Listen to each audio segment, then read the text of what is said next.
장애인 문화복지신문 제441호 제8면 기사입니다. 부천시 발달장애 청소년 문화체험 나들이 진행. 부천시 시장 조용익은 지난 23일 부천시 발달장애 청소년의 문화체험 기회를 확대하고 정서적으로 지지하기 위한 문화체험 나들이를 진행했다. 지역사회 중심재활협의체 구성기관인 오정종합사회복지관과 연계해 추진된 이번 문화체험 나들이에는 발달장애 청소년과 가족, 지인 등 약 26명이 참여했다. 이번 프로그램은 부천역 롯데시네마에서 디즈니 픽사 애니메이션 영화 인사이드 아웃 2를 관람하는 시간으로 마련돼 호응을 얻었다. 참여자들은 더운 날 시원한 영화관에서 영화를 볼 수 있어서 좋았다. 재미있는 영화를 친구들과 함께 봐서 더 재밌었다. 다음에도 이런 기회가 또 있었으면 좋겠다고 말했다. 시 관계자는 이번 활동이 문화체험 기회가 상대적으로 적은 장애 청소년들에게 좋은 추억을 만드는 기회가 되길 바란다. 앞으로도 많은 문화체험의 기회를 제공할 수 있도록 노력하겠다고 전했다. 부천시가 운영하고 있는 장애인 재활 프로그램에 관심이 있는 시민은 건강증진과 만성질환관리팀, 다만전화기 지역번호 032-625-4444, 4450, 4464, 4478으로 문의하면 안내받을 수 있다. 부천시 발달장애 청소년 성교육 프로그램 마무리. 부천시는 부천시 발달장애 청소년을 대상으로 지난 5월부터 이달까지 성교육 프로그램을 운영했다.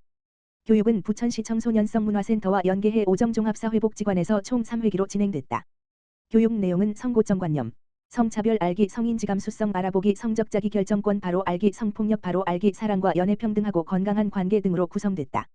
더불어 발달장애 학생들의 특성을 고려한 참여형 방식으로 진행돼 교육 효과를 높였다. 시 관계자는 발달장애 청소년들이 교육을 통해 건전한 성가치관을 가지길 바란다. 앞으로도 올바른 성문화 형성을 위해 유익한 프로그램을 적극적으로 지원하겠다고 전했다. 부천시가 운영하는 장애인 재활 프로그램에 대한 문의는 건강증진과 만성질환관리팀, 다만전화기 지역번호 032-625-4444, 4450, 4464, 4478으로 하면 안내받을 수 있다. 부천시 복지 분야 재정 효율화를 위한 워크숍 진행. 부천시 시장 조용익은 지난 23일 부천시청 소통마당에서 사회복지부서장과 팀장을 대상으로 부천시 복지 분야 재정 효율화를 위한 워크숍을 진행했다. 이번 워크숍은 최근 급격한 인구구조 변화 등으로 증가하는 사회복지 예산에 대한 절감 방안과 혁신적인 복지사업 추진을 위해 마련됐다. 이날 담당자들은 육아지원시설 공유 설치, 인생이모작지원센터 기능 개선, 복지관 사회복무요원 인력 운영 개선, 다문화가족 방문교육 서비스 인력 정비 등에 대해 토론하며 효율적 복지사업 추진에 대해 고민하는 시간을 가졌다. 시는 워크숍을 통해 도출된 발전 방안들을 향후 예산 편성에 반영할 예정이다. 토론에 앞서서는 부천시 사회복지 재정의 환경과 특성에 대한 특별 강연이 진행됐다. 지난해 말 부천시의 정책 자문을 맡았던 김성욱 호서대학교 사회복지학부 교수는 초대 강사로 나서 부천시 사회복지 분야 재정 부문을 타 지자체와 비교하며 향후 부천의 복지재정 전략 수립에 대한 방향성을 제시했다. 박화복 부천시 복지위생국장은 이번 워크숍을 통해 모두가 한자리에 모여 부천시 복지 분야 재정 효율화를 위해 함께 고민하는 뜻깊은 시간이었다며 앞으로 부천시 사회복지 재정의 건전성을 도모하고 안정적으로 사회복지 사업을 추진해 다변하는 복지 수요에 효과적으로 대응하겠다고 말했다. 시흥시 맞춤형 정책 통합 플랫폼 개설. 시흥시 시장 임병택 가 시민별 맞춤 정책을 한눈에 볼 수 있는 통합 플랫폼을 개설했다. 시가 지난 22일부터 운영을 시작한 시흥픽 나를 위한 맞춤형 정책 페이지는 시흥시가 추진하는 다양한 복지 정책과 행정 서비스를 시민 개인의 상황에 맞춰 안내한다. 플랫폼은 크게 생애주기별 유형별 메뉴를 제공한다. 생애주기별로는 임신 출산, 영유아, 아동 청소년, 청년 중장년, 어르신, 누구나 유형별로는 생활보장, 장애인, 다문화, 기업 소상공인, 일자리, 1인 가구를 위한 정책을 만나볼 수 있다. 특히 시는 외국인 주민 등 한글에 익숙하지 않은 정책 대상자를 위해 다문화 메뉴에 한해 외국어 서비스를 제공한다. 현재 영어, 중국어, 베트남어 등으로 정책을 확인할 수 있다. 해당 웹페이지는 시흥시 공식 누리집에서 접속할 수 있다. 시는 개설 초기 시민 접근성을 높이기 위해 누리집 메인에 자주 찾는 메뉴, 퀵 메뉴, 홍보자료 배너 등의 링크를 배치했다. 해당 웹페이지는 1인 가구 등 시민 삶의 방식이 다변화하고 이에 따라 시 정책이 고도화되는 상황에서 시민들이 자신에게 필요한 정책 정보를 쉽게 찾을 수 있도록 돕기 위해 기획됐다. 임병택 시흥시장은 아무리 좋은 정책이라도 그 혜택이 시민에게 향하지 않는다면 소용없는 것이라며 앞으로도 시민의 정보 접근성을 높일 방안을 마련해 시민의 더 나은 내일을 응원하겠다라고 말했다. 시흥시 장곡동 고립가구 생활 밀착 안보 확인 똑똑 세탁소 운영.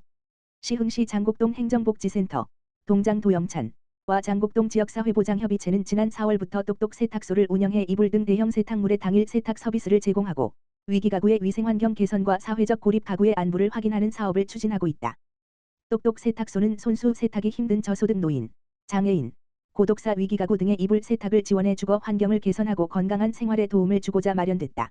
이 사업은 시흥시 1% 복지재단의 지역복지 특성화 사업으로 재원을 마련했으며 장곡동 지역사회보장협의체, 경기시 흥남부지역자활센터가 협력해 추진 중이다. 특히 장곡동 맞춤형 복지팀은 똑똑 방문단을 운영해 지난 2월부터 6월까지 장곡동 내 533가구의 위기가구 방문 조사를 완료했다.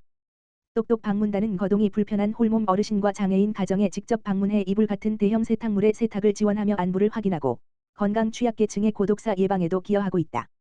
똑똑 세탁소의 세탁 지원을 받은 한 어르신은 혼자 살고 있는 데다 허리 협착증으로 커튼을 혼자 떼서 세탁하기가 너무 어려웠는데 이렇게 직접 방문해 이불 수거는 물론 커튼까지 직접 떼서 깨끗하게 세탁해서 가져다줘서 매우 감사하다라고 말했다. 도영찬 장곡동장은 똑똑 세탁소는 4월부터 현재까지 83가구의 위생관리를 지원하며 대상자의 안부를 주기적으로 확인했다.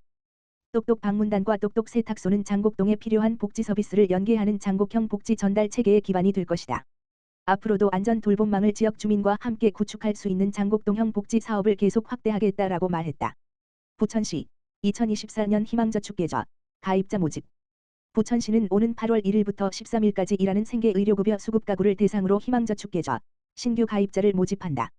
희망저축계좌는 가입자가 3년간 매월 10만원 이상 저축, 최대 50만원을 하면 근로소득장려금 30만원이 추가 적립되고 만기 해지 시 최대 1,440만원, 본인 적립금 360만원 플러스 쌓인 근로소득장려금 1,080만원 및 법정이자를 지원하는 사업이다. 생계의료급여 수급가구의 가구원 중 근로자, 사업자가 있다면 희망저축계좌 가입 대상이 될 수 있다. 3년 만기 지급 해지를 위해서는 근로사업활동 지속 3년간 본인 적립금 적립 탈수급, 생계의료급여 조건을 모두 충족해야 한다. 가입 희망 대상자는 관할 행정복지센터에서 접수할 수 있으며 그 밖의 자세한 사항은 부천시 콜센터, 가만 전화기 지역번호 032-320-3000, 자산형성지원사업 콜센터, 가만 전화기 1522-3690 또는 관할 행정복지센터 복지팀에 문의하면 안내받을 수 있다.